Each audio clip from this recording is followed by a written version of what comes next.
Africa is moving. We have a number of issues we need to address. How we're going to invest in infrastructure, how we're going to exploit.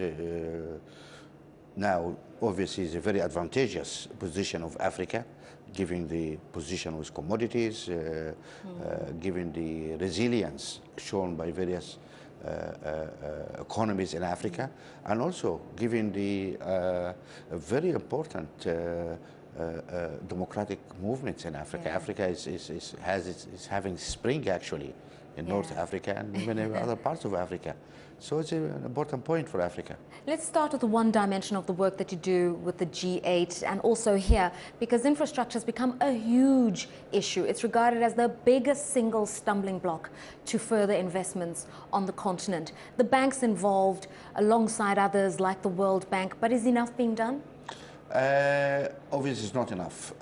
For a long time actually, the multilateral institutions, the Western aid actually shied away from infrastructure for some time, and ended up with a situation which really China was doing much of the infrastructure investment in Africa. But let me say that most of the investment in infrastructure actually is done by African countries themselves. So African governments are investing in infrastructure, but what we need is to really involve the private sector and the market, which for some reason is still shy away from doing that. If United States, if a city wants to build a highway, there is a bond market. They go and raise money and they do it. It's difficult to do that in many African countries yet. So we need to look at mechanisms and Let's talk about those solutions, because big countries like South Africa, Kenya and Nigeria respectively have huge infrastructure bonds currently on issue. We've got governments really serious about this thing, and you're seeing it within the capital markets, you're seeing it within physical investment, and you're seeing companies coming to the fore. What's needed to help investors understand the pervasive risks of infrastructure investment so that they can take on that debt on behalf of these governments? I think they need some reassurances. Some investors actually perceive some element of political risk in Africa. I don't share that. I've always invested in Africa before and even now. We invest in Africa through our Sati capital, and we're having the best returns possible. So Africa is a very good place to invest. Unfortunately, this message has not filtered through yet to the world markets. Meanwhile, then, what we expect is to try to offer some assurances, and that's probably the role of the African Development Bank, the World Bank, the G20, etc., by offering some kind of assurances, some kind of help, some kind of leveraging to really encourage the private sector to become involved.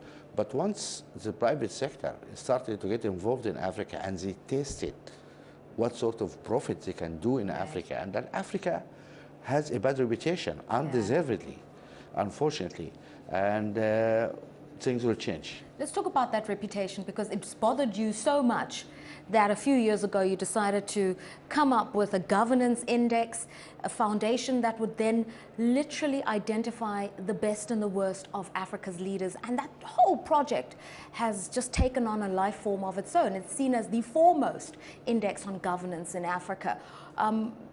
What do you make of the progress you've made in recent years? I think it's wonderful. It's beyond our expectations, really. We had our faith in the young people, in the connectivity of Africa, and look what is happening. I mean, the young people are taking Egypt, taking Tunis. You know, what happened to Gaddafi, what happened to other people.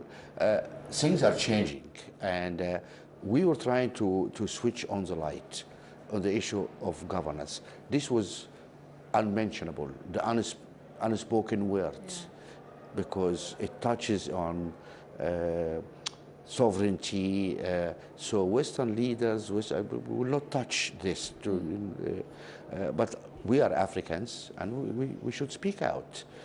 Now governance really is taking center stage, and by really exposing what is happening in each country. We have 88 parameters which we measure. And it's not only about corruption and transparency or about proper elections, but it's also about public policy, economic policy, about education, about health policies, etc. This is a basket of political goods we expect government to deliver to their people. So we're taking governments to task on these issues.